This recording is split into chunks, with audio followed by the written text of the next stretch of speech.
generated revenue for 2026 IGR for the fiscal year 2026, 1.489 trillion.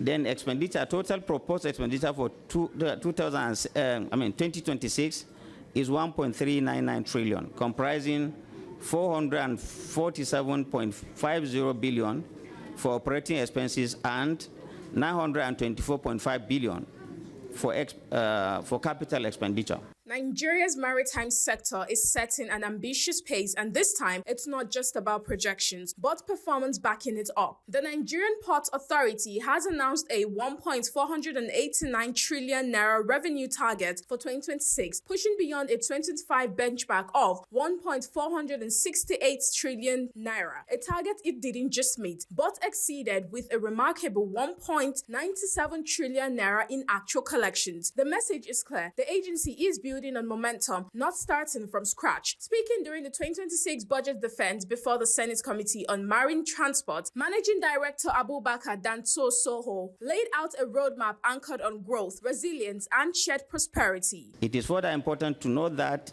if these deductions persist, they may jeopardize the federal government's port modernization program, which is designed to enhance the competitiveness of the Nigerian ports and ultimately increase remittances to the federal government.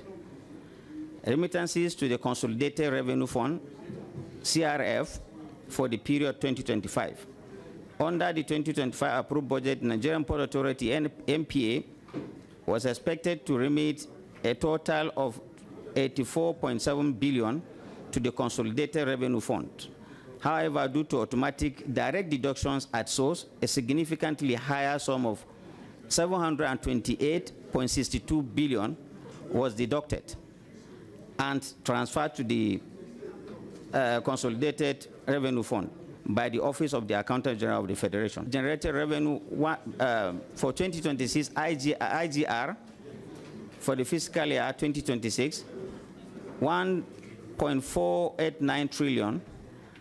Then expenditure, total proposed expenditure for 2026 is 1.399 trillion, comprising 447.50 billion for operating expenses and 924.5 billion for capital expenditure. Breaking down the numbers, the proposed revenue isn't just sitting on paper. A substantial 945 billion naira is dedicated to capital projects, most notably the long-anticipated modernization of Apapa and Tinkan Island ports. These upgrades are expected to significantly improve efficiency, reduce congestion, and boost Nigeria's standing in global maritime trade. Operational costs will take 447.5 billion naira, ensuring the system runs smoothly, while 90.6 billion naira is allocated for remittance into the federal government's Consolidated Revenue Fund. Danso Soho also reaffirmed the agency's strict adherence to financial transparency, noting that all revenues are funneled through the Treasury single account managed by the Central Bank of Nigeria. On the legislative side, the tone remains collaborative. Chairman of the Senate Committee on Marine Transport, Wasiu Eshinlokun, emphasized that oversight is not about confrontation but partnership. Let me begin by emphasizing that national budget is far more than a financial document.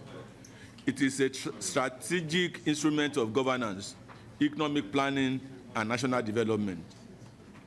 It reflects the priorities of government, allocates scarce resources, and provides the framework for accountability and performance.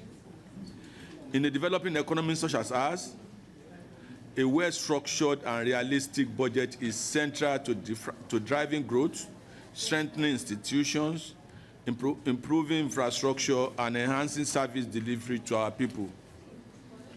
The marine and maritime sector remain a critical pillar of Nigeria's economy.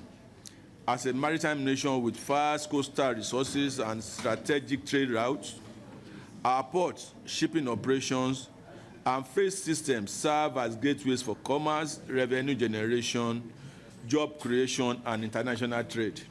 With strong revenue performance, strategic infrastructure investment, and institutional backing, the NPA's 2026 outlook signals more than fiscal ambition. It points to a maritime sector positioning itself as a true engine of national growth.